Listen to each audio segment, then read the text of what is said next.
Do as I say, not as I do.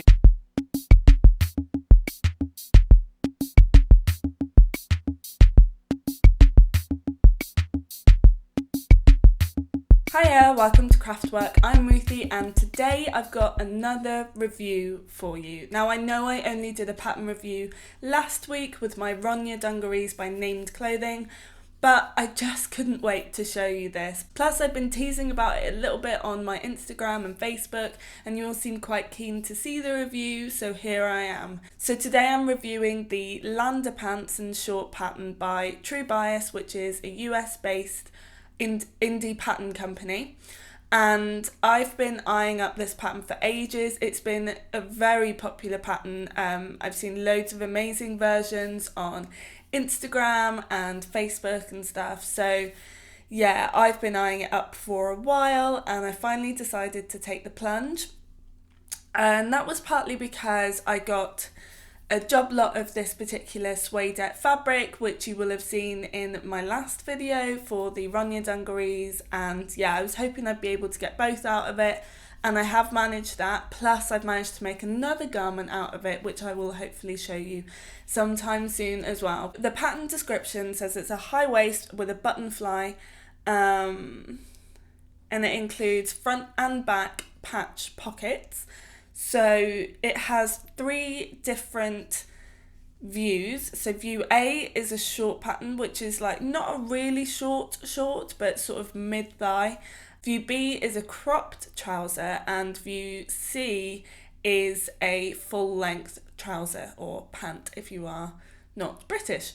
So yeah, I decided to do view B. That's the one that I've been like particularly drawn to when I've seen people's versions, although I have to say I did start out by cutting out view C, and that's partly because it's still a bit cold in the UK at the moment, so I was kind of thinking it would be nice to see if a full length trouser worked on me.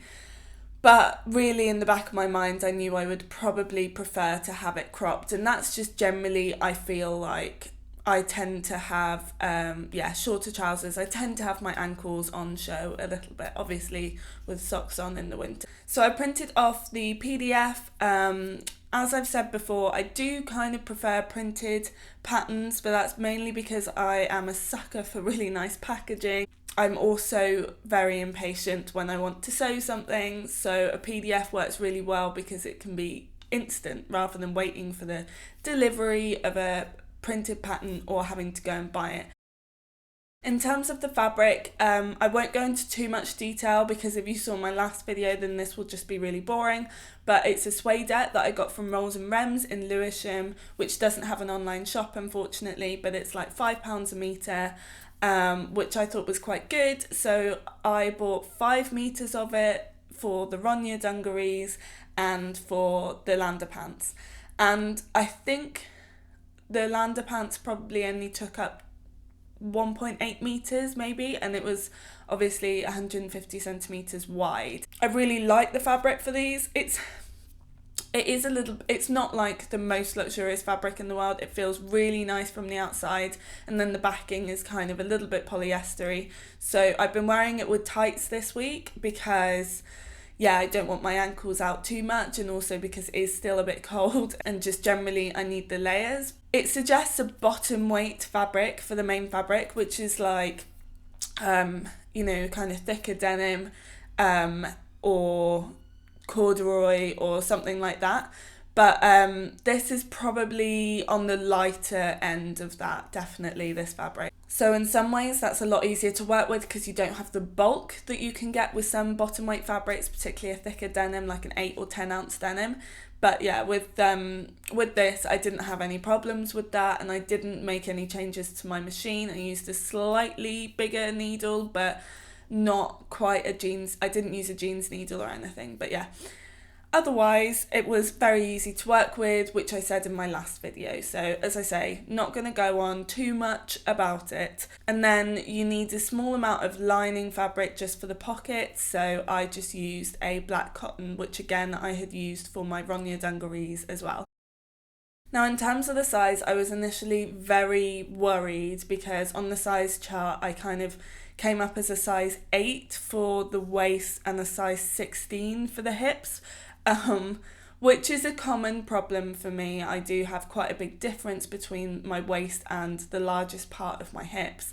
It's all fat, so it can kind of squish in a little bit. So it's not too much of a problem. So I knew I could probably get away with a 14 on the hips. And then I decided to just grade out from the 10 to the 14. So that was the main initial change that I did. And then, as usual, I did extend the back curve just a little bit, and I brought the front curve up a little bit to balance it out, so that the crotch ends up the same length, but it's just where the curve is just slightly different. That's something that I have learned from making a lot of pairs of trousers. I actually feel like I didn't need to make those adjustments, and my next pair I might undo those adjustments on the patterns. I did have to take in quite a lot, so I would say next time I will just kind of do from an 8 to a 10 or 12 on the hips, rather than grading from 10 to 14. I'll definitely bring it down a bit because I did end up bringing it in quite a lot. Initially, I thought that the fit was completely wrong, and I was quite worried about it because when I first tried them on after I'd assembled everything except the waistband, it looked really weird. But actually, once I'd taken out quite a lot on the side seams, then it all came into place a lot better, and now I'm really, really happy with the fit. As usual, I should have done a toile, and as usual, I didn't. As usual, I considered doing it, and I thought I would do it, and as usual, when it came to it, I was too impatient and too lazy to bother. But in some ways, this is a cheaper fabric, so I feel like this is like a wearable toile anyway, which is something I tend to tell myself quite a lot, that I'm just doing a wearable toile, when really what I'm doing is just skipping the toiling situation completely. I would say, obviously, I always say, do a toile first. That's my biggest recommendation. But yeah, do as I say, not as I do. I'm a terrible hypocrite with that. I will always say, like, do a toile first if you're not sure about the size, etc. And I never bother. Works out okay most of the time, but it certainly didn't used to when I was more of a beginner. Now I've got a lot better understanding of my own body shape and adjustments that I need to make to a pattern before I even start to toile something, then yeah, I have a lot more confidence in that. So it tends to work out okay at the moment, especially if I'm following a pattern. This pattern is so good. It's so easy to follow. It's really well written. The instructions are very clear. It also has a sew along. The only time I felt the need to look at the sew along and refer to the sew along was for the button fly, which I knew would be the case because obviously it is a little bit more involved, and the rest of it's very simple. But yeah, it was a really enjoyable pattern to do. I love the exposed button fly, but I know they're actually releasing a zip extension, which apparently is coming out early next week. So this is March 2018 if you're watching this at a later date. I personally just really like the look of the exposed button fly, so I will probably always do that. But yeah, never say never. It's really nice to know that the option is there. I think the shape is super flattering. I'm really, really happy with the shape. I feel very confident wearing them. And despite the fact that it's not a stretch fabric and it's quite high-waisted, it's still comfortable because it's designed that way. So yeah, I'm really, really enjoying wearing them. I can style them with pretty much anything in my wardrobe. So it's one of those great makes, just like the Ronya dungarees that I reviewed last week. I feel like I'm really getting into, knowing my style a bit more, and especially working with a black fabric to create some very basic pieces that are still not completely generic. As I say, the only difficult part is the button fly, but of course there will be the zip option and there's the sew along to follow, and it is still relatively simple, and yeah, easy to follow. The other difficult part, as ever with trousers, is fitting. but I feel like these aren't as hard as some other things. They are designed to be slightly looser, but still really flattering. So I definitely think that I can go down a size. As I said, it's where the bum is that's a little bit too big, and that's probably because I extended that curve because I usually have to, but I think I can definitely get away with not extending the curve. But the way they're designed anyways, they kind of skim over the bum. You don't need it to like fit perfectly under there. You don't need to worry about like lines under the bum or down the thigh because they are more wide-legged.